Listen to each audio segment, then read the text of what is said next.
بسم اللہ الرحمن الرحیم. السلام علیکم ناظرین, میں ہوں آسمہ شیرازی. پروگرام ہے فیصلہ آپ کا.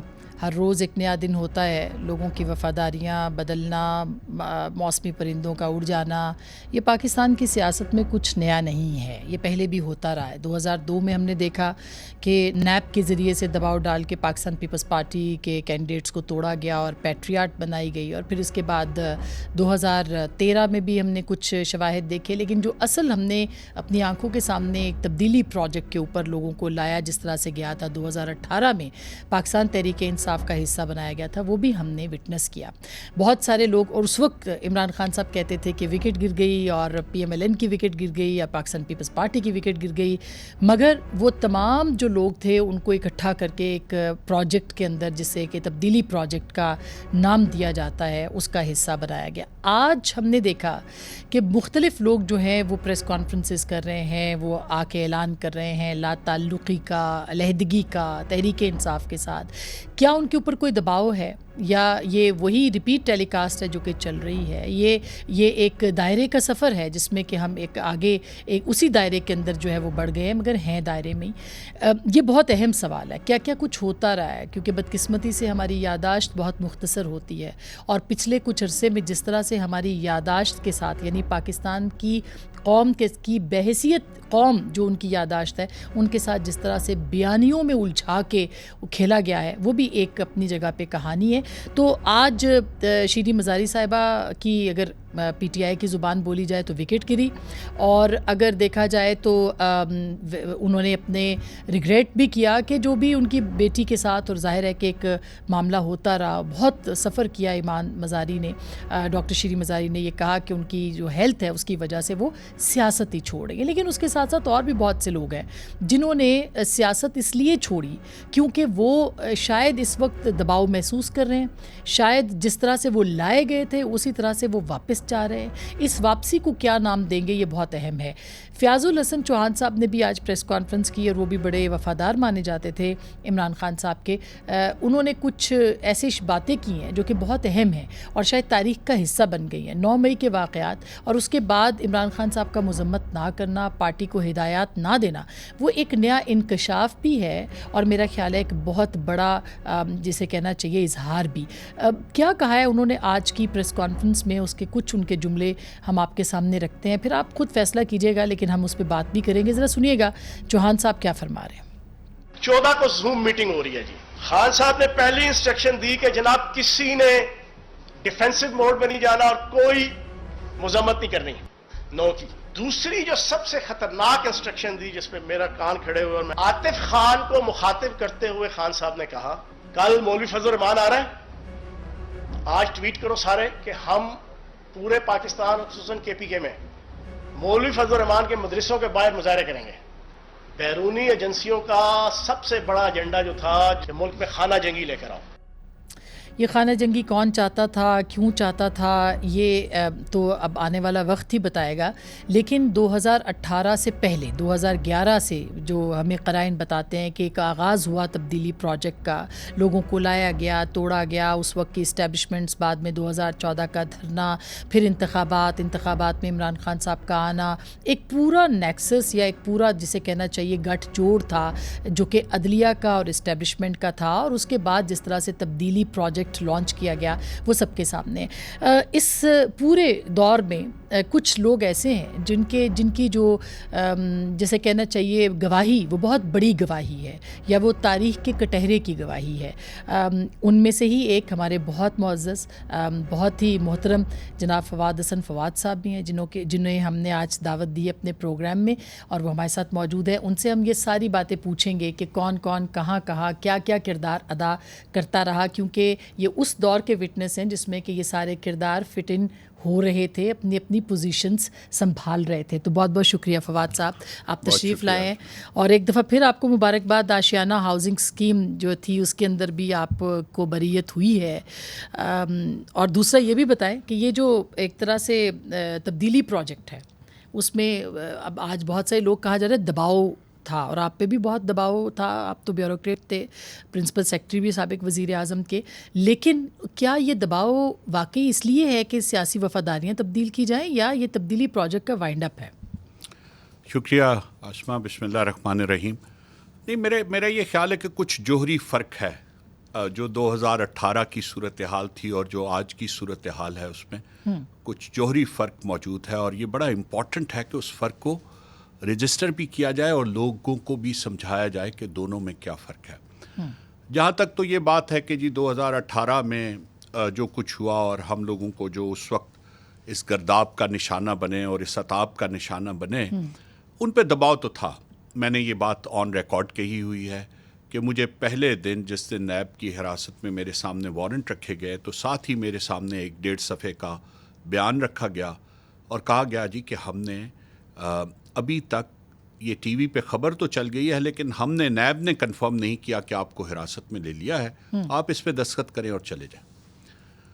میں نے اس کا پہلا پیرا پڑھنے کے بعد ان کے سامنے رکھا اور انہیں کہا کہ دیکھیں, میں 35 سال سے پبلک سروس میں ہوں, آپ لوگوں کو کم از کم اتنا اندازہ ضرور ہونا چاہیے کہ میری شخصیت کی بنت کیا ہے. جھوٹ اور حلف پہ وہ میں کبھی نہیں کہوں گا. اس کے بعد انہوں نے اس شام کو, جو اس وقت اٹارنی جنرل تھے اشتر وصاف صاحب, ان کو اسلام آباد سے بلوایا اور اسے یہ کہا, اور میں نے کہا ہے کہ میں نام لے رہا ہوں کہ کون صاحب تھے, ان کو بلائیں, پوچھیں ان سے, اور انہیں کہا کہ ان سے کہیں کہ یہ اس کاغذ پہ دستخط کر دیں, ان کے خلاف اس میں کوئی چیز نہیں ہے. اور وہ گواہی تھی جی, وہ پرائمریلی اس وقت کے چیف منسٹر کے خلاف اور جو حکومتیں تھیں دونوں, ان کے خلاف. ایک لفظ بھی انہوں نے کہا اس کے خلاف نہیں, یہ دستخط کرے اور چلا جائے.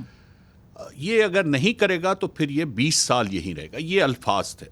اشتر وصاف صاحب ابھی بھی الحمدللہ حیات ہیں, اللہ ان کو لمبی زندگی دے, ان کو سامنے بلا کے پوچھا جا سکتا ہے. تو یہ دباؤ تو تھا. میں اس بات کو زیادہ تفصیل اس میں نہیں جانا چاہتا کیونکہ حالانکہ آپ تو کسی سیاسی جماعت کا میں کسی سیاسی جماعت کا حصہ بھی نہیں تھا, لیکن مسئلہ یہ تھا کہ چونکہ میں 5 سال سے پرائم منسٹر آفس میں کام کر رہا تھا اور اس سے پہلے 5 سال پنجاب حکومت میں کام کر رہا تھا, تو میرا کہا ہوا ایک لفظ بھی, چاہے وہ جھوٹ پہ ہی مبنی کیوں نہ ہوتا, اس کی آتھینٹسٹی غالباً کسی بھی شہادت سے زیادہ تھی. تو جھوٹی شہادت اس چہرے کی بنیاد پہ بعض اوقات سچی لگنی شروع ہو جاتی ہے جو سامنے آ جاتا. تو کوشش یہ تھی کہ کوئی ایسا چہرہ لایا جائے کسی شہادت جو کریڈیبل چہرہ, کہ جی اگر پرائم منسٹر کا سیکرٹری یہ کہہ رہا ہے اور سابقہ وزیر اعلیٰ کا سابق سیکرٹری یہ کہہ رہا ہے کہ یہ تھا, تو پھر تو یقینی طور پہ تھا. یہ اس کے پیچھے سوچ جو ہے وہ یہ کار فرما تھی.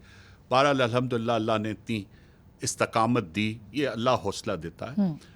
اور دوسری چیز جو اس کے لیے آسما ضروری ہوتی ہے, جو غالباً جن کو میں جوہری تبدیلیوں میں شمار کرتا ہوں, آپ کے اندر ایک قوت ہونی چاہیے, اور وہ قوت کسی یقین کی بنیاد پہ آتی ہے, نظریے کی بنیاد, کسی نظریے کی بنیاد پہ آتی ہے.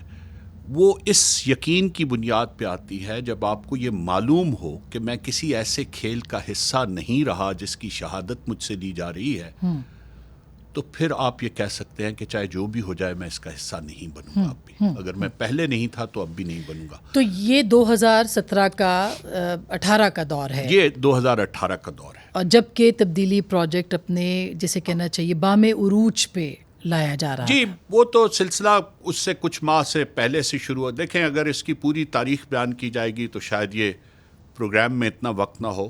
میں ایک کتاب بھی لکھ رہا ہوں جس میں اپنی سمجھ اور اپنے تاریخ اور سیاست کی جو مجھے سمجھ بوجھ ہے, میں طالب علم ہوں ان دونوں کا, تو اس میں یہ ضرور ٹریس کروں گا کہ جی یہ کہاں سے شروع ہوا سفر. میرے خیال میں یہ ایک ڈیکٹ ہے پورا جس کے دوران یہ شروع کیا گیا, اس کو پروان چڑھایا گیا اور پھر یہ اپنے انجام کو پہنچا. 2010 سے اس کو آپ کو ٹریس کرنا پڑے گا اور پھر 2022 میں یہ اپنے انجام کو پہنچا. اور تو کیا فرق آپ کو لگا؟ آپ کہہ رہے ہیں کہ اس وقت میں اور اس وقت میں فرق ہے. جی فرق ہے. فرق بنیادی طور پہ یہ ہے کہ جی اس وقت اس کے پیچھے جو ریاست کی ساری قوتیں ہوتی ہیں وہ اکٹھی تھیں, بالکل یک زبان بھی تھیں اور یک جان بھی تھی. میڈیا, فوج, عدلیہ. جی مطلب یہ ممکن نہیں تھا کہ میرا جواب کسی جگہ پہ نشر ہو سکے. آپ لوگ خود اس کے بہت بڑے گواہ ہیں.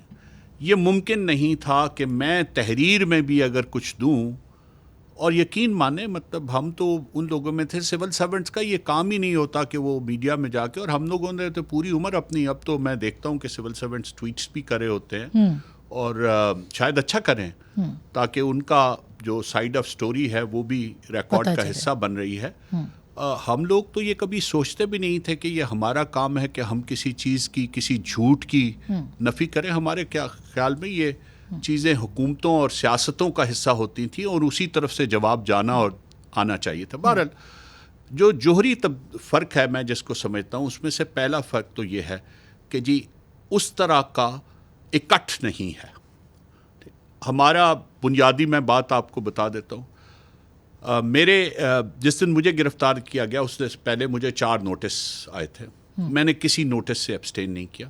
میں ہر نوٹس پہ نیب کے پاس پہنچا، جو کچھ انہوں نے سوال نامے دیے ہر ایک کا جواب دیا ریکارڈ کے ساتھ. کسی چیز کے بارے میں یہ نہیں کہا کہ میرے پاس یہ موجود نہیں ہے.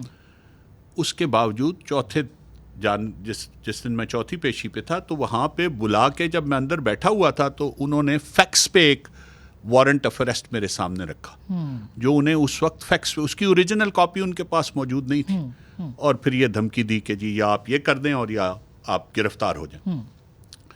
تو پھر جیل میں بھی جیل میں بھی آپ کو جس طرح سے رکھا گیا، کیونکہ ابھی ہم سن رہے ہیں بہت سارے لوگوں کو جیل کے اندر بہت سی پرابلمز ہوئی جو کہ ہوں گی، اس میں کوئی دو رائے نہیں. جی بالکل. دیکھیے جیل تو بہرحال پھر میں یہی کہتا ہوں کہ جیل کی صعوبتوں سے گزرنے کے لیے بھی سب سے پہلے تو اللہ کی طرف سے دی گئی استقامت کی ضرورت ہوتی ہے، اور دوسرا پھر اسی یقین کی ضرورت ہوتی ہے کہ آپ نے کچھ نہیں کیا، کہ آپ نے کوئی کام غلط نہیں کیا ہوا. اگر یہ یقین آپ کے پاس نہ ہو تو پھر یہ راتیں اور دن بڑے مشکل ہو جاتے ہیں. اور ہم لوگوں کے ساتھ جو جیلوں میں ہوا، میں نہیں چاہتا کہ ہم لوگ ان تلخیوں کو اس وقت زندہ کریں، کیونکہ میں اس سب سے گزرنے کے باوجود نہیں چاہتا کہ کسی اور کے ساتھ وہ ہو. میں بالکل آپ کو ایمانداری سے بتا رہا ہوں، قطعی طور پہ میری یہ خواہش نہیں ہے، کیونکہ میں ان لوگوں میں سے نہیں ہوں جو کسی اور کی تکلیف میں یا کسی اور کی اذیت میں اپنے لیے کوئی سکون تلاش کرتے ہیں. یہ میں سمجھتا ہوں انسانیت میں بہت ہی ایک گرا ہوا درجہ ہے جہاں پہ آدمی یہ سوچے کہ جی چونکہ میں اس سے گزرا ہوں تو اب کوئی اور بھی اس سے گزرے.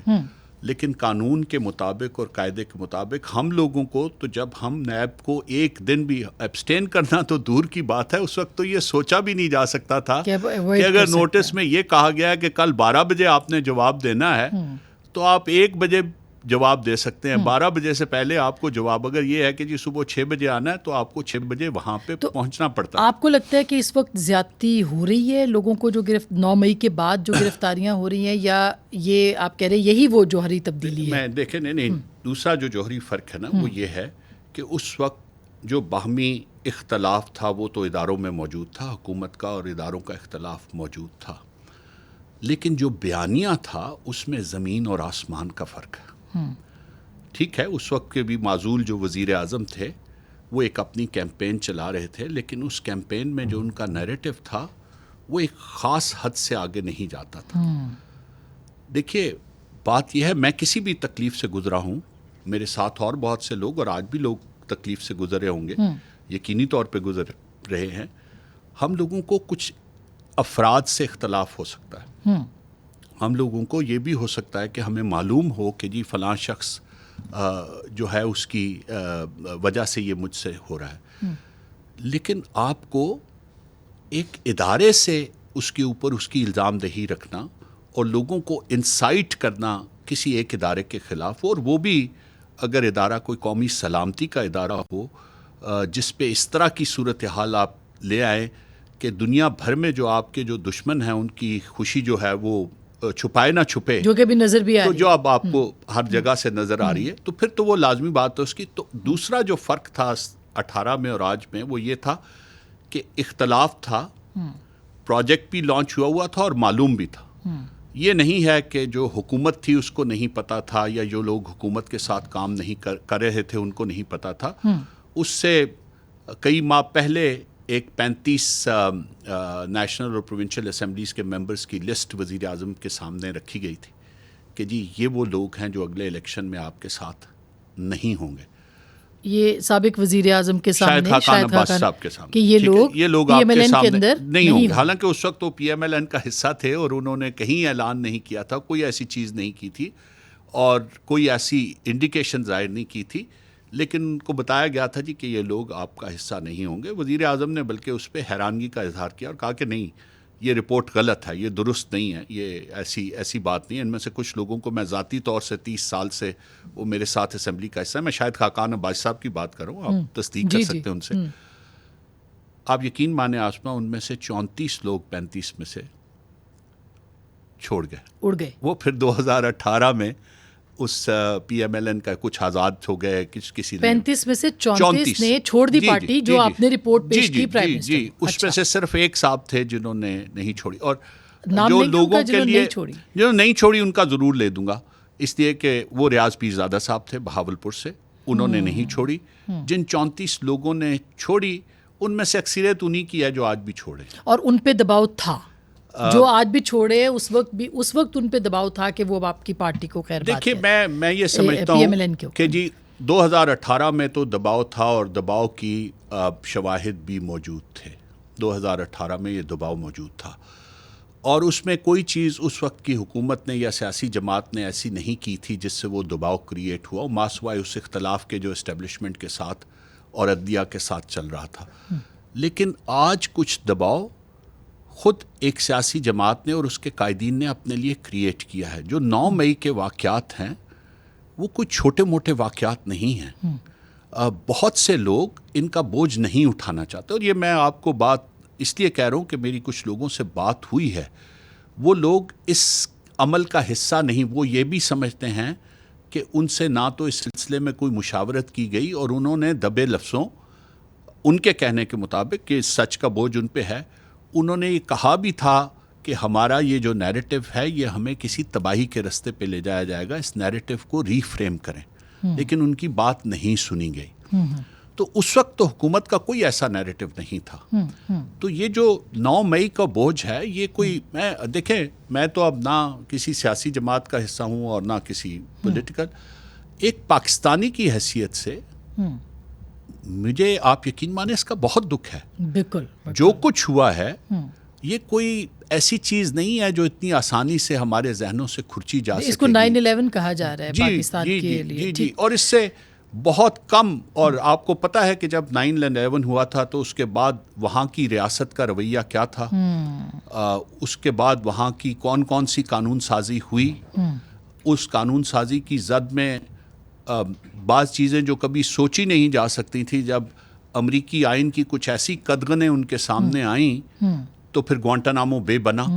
انہوں نے امریکہ کی ٹیریٹوریل حدود کو نکلے وہاں سے اور کہیں باہر جا کے انہوں نے وہ پریزنز کریٹ کیے جہاں پہ غالباً ماڈرن انسانی تاریخ کے سب سے زیادہ مظالم کیے گئے. آپ کہتے ہیں کہ ابھی بھی ایسا ہو سکتا ہے، ایسا ہونا چاہیے، اور جو ملٹری کورٹس کی بات ہو رہی ہے یا آرمی ایکٹ کی، تو جسٹیفائڈ ہے آپ کے خیال میں؟ دیکھیے میرے خیال میں، کیونکہ آپ تو تھے جب پرائم منسٹر. جی دیکھیے، بات یہ ہے کہ ہر شخص کو آئین ایک آزادی دیتا ہے، لیکن ہر شخص کو دی گئی آزادی اسی آئین میں دی گئی کچھ حدود و قیود کی پابند ہے. ہم یہ سب کہتے ہیں اور مانتے ہیں اور ہمارا کہ عدلیہ آزاد ہے، لیکن عدلیہ کی آزادی بھی آئین کی حدود سے باہر نہیں ہو سکتی. اگر آپ اس کو آئین کی حدود سے باہر کر دیں گے تو اس کا مطلب یہ ہے کہ وہ پھر عدلیہ نہیں رہے گی، وہ پھر ایک اپنی من موجی ڈسپنسیشن بن جائے گی. اسی طرح اگر ایگزیکٹو کے پاس اختیار نہیں ہوگا تو کوئی بھی نظام حکومت نہیں چل سکتا. لیکن اگر ایگزیکٹو کا اختیار آئین اور قانون کے تابع نہیں رہے گا تو پھر وہ نظام حکومت نہیں چل سکے گا. لیکن سب سے اہم جو افراد ہیں، جو شہری ہیں، جن کے لیے یہ سارا نظام انصاف بھی بنایا گیا اور یہ نظام حکومت بھی بنایا گیا اور یہ اسٹیٹ بھی بنتی ہے اور اسٹیٹ کے ادارے بھی بنتے ہیں، ان کو بھی آزادی حاصل ہے اور اس آزادی کی بھی گارنٹی کانسٹیٹیوشن میں دی گئی ہے. لیکن وہ آزادی بھی کچھ حدود و قیود کی پابند ہے. مجھے اپنے خیال کے اظہار کی آزادی ضرور ہے، مجھے اپنے سیاسی نظریے کے پرچار کی آزادی ضرور ہے، لیکن وہ سیاسی نظریہ اس بات پہ مبنی نہیں ہو سکتا کہ کسی دوسری سیاسی جماعت کے لوگوں کی گردنیں اتار دی جائیں.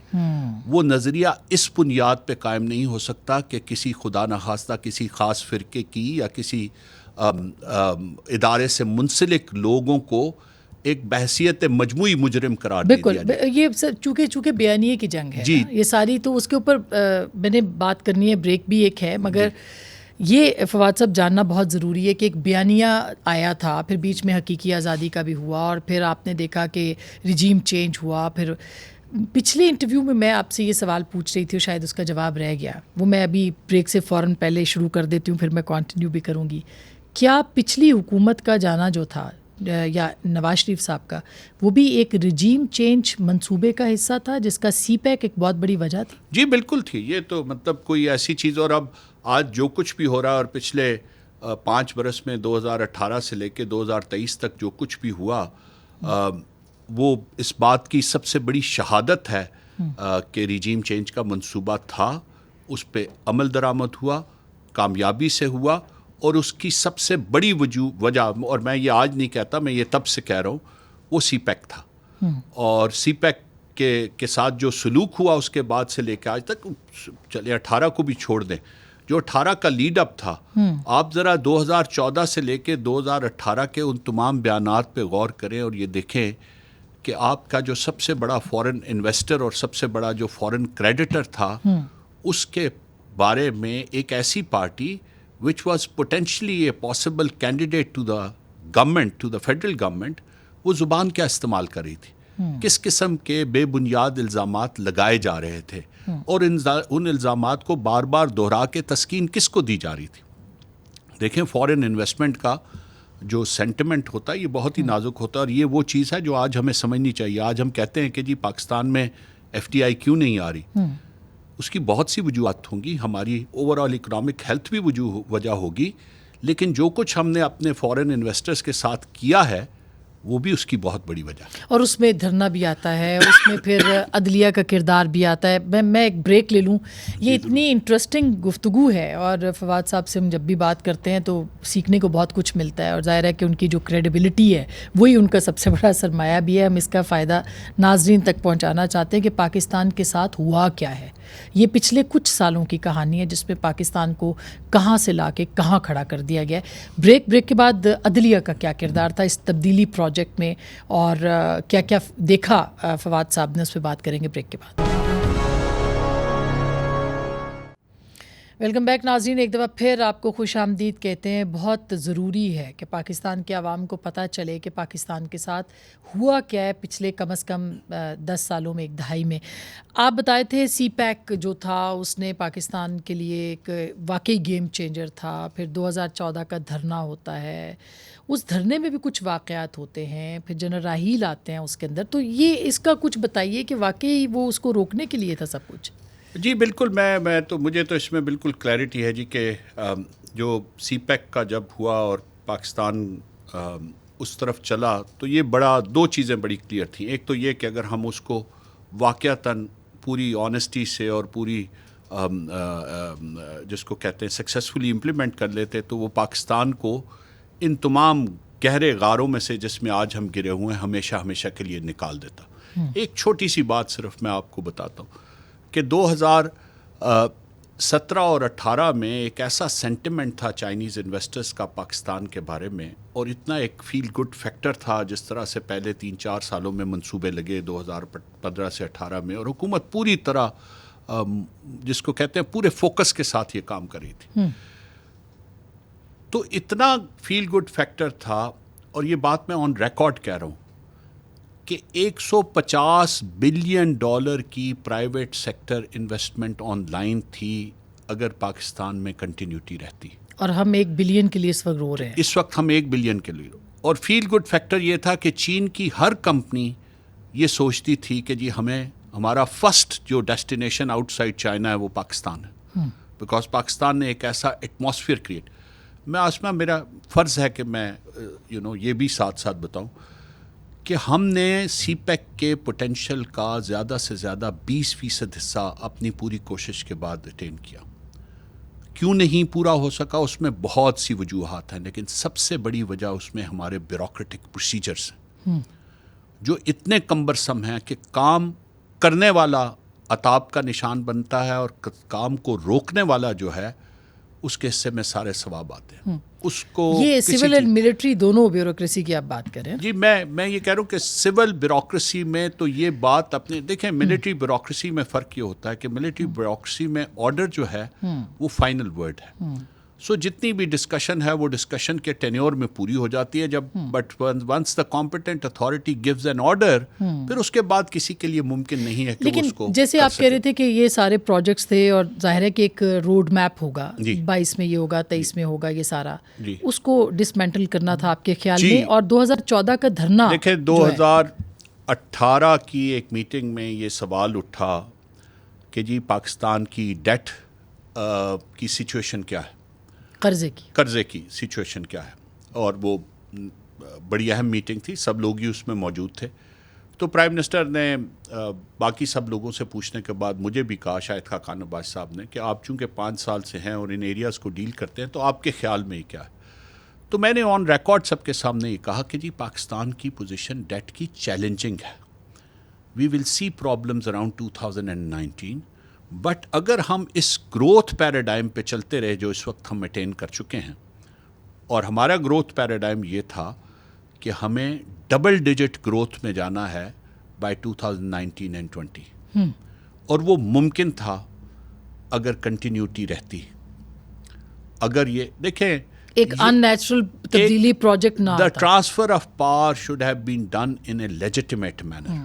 میں یہ آن ریکارڈ کہہ رہا ہوں کہ یہ بات میں نے اس وقت کے بہت بڑے فیصلہ سازوں کو یہ کہی تھی کہ میں اس حکومت کا حصہ ہوتے ہوئے نہیں, ایک سول سرونٹ ہوتے ہوئے آپ کو یہ بتا رہا ہوں. اور میں سمجھتا ہوں کہ میرا یہ فرض ہے کہ آپ کو یہ بتاؤں کہ اگر ٹرانسفر آف پاور لیجیٹیمیٹ نہ ہوئی تو اکنامک گروتھ کا یہ جو سینٹیمنٹ ہے یہ قائم نہیں رہ سکے گا, اور اس کا ہمیں جو نقصان ہوگا وہ شاید آج ہم اس کو کیلیبریٹ نہیں کر سکتے. اور پھر پریزیڈنٹ شی بھی آ رہے تھے, یہ 2014-15 کی بات ہے, یہ تھوڑا سا ہمیں پیچھے جانا پڑے گا. جب پریزیڈنٹ شی, دیکھیں جو ہی یہ اناؤنس ہوا کہ پاکستان نے اور چین نے یہ فیصلہ کیا ہے اور یہ سیکٹرز ہیں جس میں کرنا ہے, تو ایک ایسا لگا کہ جیسے کافی ارتعاش پیدا ہو گیا اور بہت سی آوازیں اٹھنی شروع ہو گئیں internationally, not locally. Pakistani sentiment public کا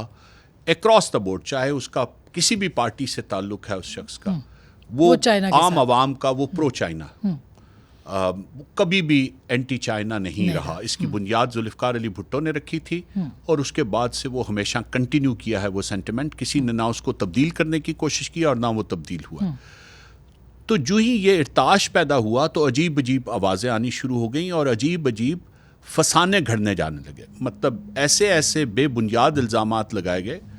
کئی مرتبہ احسن اقبال صاحب چونکہ ریلیونٹ منسٹر تھے, میں سی پیک کا فوکل پرسن تھا, پرائم منسٹر نے مجھے نامنیٹ کیا, تو بعض اوقات ہمیں دوسری طرف سے بڑی تکلیف دہ باتیں کہی جاتی تھیں کہ یہ کس بنیاد پہ یہ الزامات لگائے جا رہے ہیں اور کیوں یہ چیزیں کنٹرول نہیں ہوتی. اور آپ یقین مانیں چین ہمارا ایک ایسا دوست ہے جس نے ہمیں ہمیشہ یہ کہا کہ آپ پولیٹیکل کنسنسس بنائیں. انہوں نے کبھی نہیں, یہ پہلی مرتبہ نہیں, یہ پہلی مرتبہ نہیں. میں اسی لیے یہ کہہ رہا ہوں کہ یہ پہلی مرتبہ نہیں ہے کہ چین نے یہ کہا ہو کہ ہم اس پارٹی کو پریفر کرتے ہیں یا اس پارٹی کو پریفر کرتے ہیں. ٹھیک, انہوں نے کہا پولیٹیکل کنسنسس بنائیں. دوسرا, یہ بات میں ریکارڈ پہ کہہ رہا ہوں کہ انہوں نے ہمیشہ یہ کہا کہ آپ ہندوستان سے بھی اپنے تعلقات ٹھیک رکھیں اور آپ امریکہ سے بھی اپنے تعلقات ٹھیک رکھیں.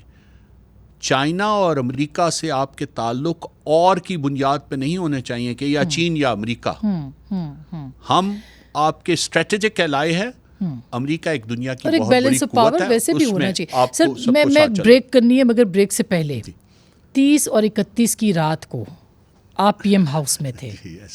30 اور 31 اگست 2014 جی, جس دن دھرنا جو جس میں بڑا وائلنس آیا تھا اسلام آباد میں, گراؤ جلاؤ بھی ہوا تھا. یہ 9 مئی پہلی دفعہ نہیں ہوا, پہلے بھی ہو چکا. جی آسما, آپ نے اصل میں وہ چیز مجھے یاد دلا دی ہے کہ میں سمجھتا ہوں کہ شاید میں آج اس بیماری کی یہ 9 مئی کے اسباب کو آئیڈینٹیفائی کر سکوں پورے پاکستان کے لیے.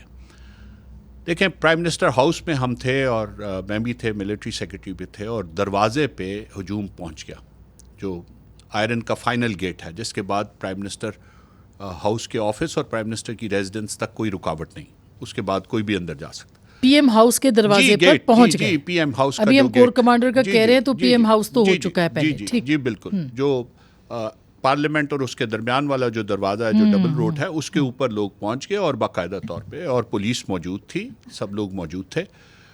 میں چونکہ ایز سیکرٹری پرائم منسٹر کہ جو آفس کا پورشن ہے وہ میری رسپانسبلٹی تھی, جو ہاؤس ہے وہ ایم ایس کی رسپانسبلٹی, تو ہم دونوں وہاں پہ گئے گیٹ پہ. پولیس کھڑی تھی تو ان کو ہم نے پوچھا, and one of the finest officers that I have come across in my life, Muhammad Ali نے ککارا, میں ضرور نام لوں گا پولیس کا, وہ وہاں پہ کھڑے تھے. He was SSP Islamabad at time, وہ بھی آج بھی موجود ہے, ان سے یہ پوچھا جا سکتا.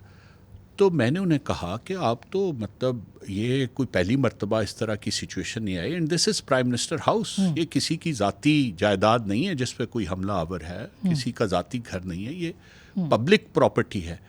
اس کے اوپر حملہ آور کیسے ہوا جا سکتا ہے؟ کیوں آپ لوگ نہیں روک رہے, کیوں ان کو فورسبلی ڈسپرس نہیں کرے, کسی حکم کا انتظار ہے آپ کو, کس چیز کا؟ تو انہوں نے مجھے بڑے آرام سے کہا کہ نہیں, ہمیں اجازت نہیں ہے. کس کی اجازت نہیں تھی؟ یہ سوال پوچھنا ہی بے محل تھا. دیکھیے اس کے آئی جی اس کے پاس کھڑے تھے, principal secretary to prime minister اس کے پاس کھڑا تھا, انٹیریئر سیکرٹری فون پہ موجود تھا, اور ہجوم جو تھا وہ ہجوم جو ہے وہ پرائم منسٹر ہاؤس کا دروازہ. یہ جو ساری چیزیں کی گئیں اور اس وقت جو پیٹرنیج فراہم کی گئی پی ٹی آئی کے کراؤڈز کو, انہوں نے ایک سینس آف انٹائٹلمنٹ پیدا کر دیا ان میں. یہ بڑی اہم بات ہے آسما, کہ ہمیں یہ کرنے کا حق حاصل ہے. ہمیں یہ حق حاصل ہے کہ ہم اگر یہ چیزیں کریں تو ہم سے پوچھ گچھ نہیں ہوگی, کیونکہ کسی سے پوچھ گچھ نہیں ہوئی کہ وزیر اعظم ہاؤس پہ حملہ آور کیسے ہوا جاتا ہے, پاکستان ٹیلی ویژن کی بلڈنگ کو ٹیک اوور کیسے کیا جاتا ہے, کس طرح سے اس میں توڑ پھوڑ کی جاتی ہے. یہ 2014 میں ہم لوگوں نے اپنی آنکھوں سے دیکھا, اس کی ریکارڈنگز بھی چلیں, مبارکبادیں بھی اس پہ دی گئیں, لیکن ٹیلی فون ریکارڈنگز بھی ہیں. جی سب کچھ ہے. اب بالکل 1 منٹ رہ گیا, میری بیچ میں بریک ہم نے چھوڑ دی, اتنی آپ نے دلچسپ یہ صورتحال بتا دی, مگر آخری سوال, عدلیہ کا گٹھ چوڑ جو تھا وہ کیا تھا؟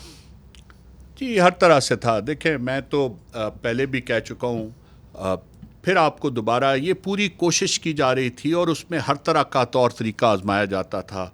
میں ایک واقعہ سناتا ہوں, شاید اس سے آپ لوگوں کو کلیئرٹی مل جائے اور لوگوں کو بھی کلیئرٹی مل جائے. ایک دن میں کسی کیس کے سلسلے میں مجھے سپریم کورٹ بلایا گیا, اس وقت ثاقب نثار چیف جسٹس تھے, تو انہوں نے مجھ سے اس کے بارے میں بات کرتے کرتے